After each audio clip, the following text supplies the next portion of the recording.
Hello everyone. Telangana Congress party వ్యవహారాల ఇన్ఛార్జిగా మీనాక్షి నటరాజన్ ఇప్పటికే హైదరాబాద్కు చేరుకొని బాధ్యతలు స్వీకరించారు. దీపాదాస్ మున్షి స్థానంలో ఆమె బాధ్యతలు స్వీకరించారు. ఈ మేరకు కాంగ్రెస్ అధిష్టానం ఉత్తర్వులు జారీ చేసింది.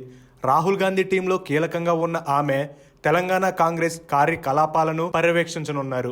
మీనాక్షి నటరాజన్ మధ్యప్రదేశ్కు చెందిన కాంగ్రెస్ నేత.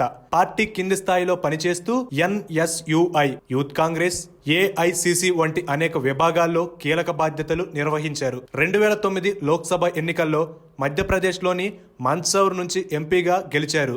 రాహుల్ గాంధీ బృందంలో నమ్మకమైన నాయకురాలుగా ఆమెకు గుర్తింపు ఉంది. ఈరోజు మీనాక్షి నటరాజన్ సాధారణ రైల్లో హైదరాబాద్ చేరుకున్నారు. భారీ ఫ్లెక్సీలు, బ్యానర్లు లేకుండా పార్టీ కార్యకర్తలు నిరాడంబరంగా స్వాగతం పలికారు. టీపీసీసీ అధ్యక్షుడు మహేష్ కుమార్ గౌడ్ మరియు కొంతమంది సీనియర్ నేతలు మాత్రమే స్టేషన్ కు వచ్చారు. మహేష్ కుమార్ గౌడ్ ముందుగానే నేతలకు సూచనలు ఇచ్చారు. ఫ్లెక్సీలు, పూల బొకేలు లాంటివి స్వాగతాలు వద్దు అని స్పష్టంగా చెప్పారు.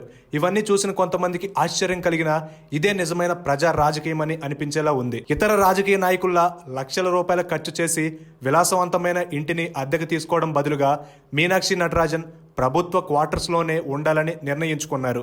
ప్రజలకు దగ్గరగా ఉండాలని, అనవసరమైన ఖర్చులను తగ్గించాలని ఆమె భావిస్తున్నారు. హైదరాబాద్ చేరుకున్న వెంటనే మీనాక్షి నటరాజన్ తన పనిని ప్రారంభించారు. జూమ్ మీటింగ్లు నిర్వహిస్తూ ముఖ్యమంత్రి రేవంత్ రెడ్డి సహా కీలక నేతలతో చర్చలు జరిపారు. పార్టీ బలోపేతంపై, రానున్న ఎన్నికల వ్యూహంపై ప్రత్యేకంగా దృష్టి సారించారు. మన దేశానికి ఇలాంటి నాయకులు ఉంటే దేశం బాగా అభివృద్ధి చెందుతుంది. అందరూ ఇలా పనిచేస్తే దేశం మరింత ముందుకు వెళ్లే అవకాశం ఉంది. ఇలాంటి మరెన్నో వీడియోస్ కోసం వెంటనే ఏఎన్ఆర్ స్టూడియోస్ని సబ్స్క్రైబ్ చేసుకోండి. అలాగే మీకు ఏదైనా ఇన్ఫర్మేషన్ కావాలంటే కింద కామెంట్ సెక్షన్లో మెన్షన్ చేయండి. అలాగే ఈ వీడియోని లైక్ చేసి మీ ఫ్రెండ్స్ అండ్ ఫ్యామిలీ మెంబర్స్కి షేర్ చేయండి. Thank you.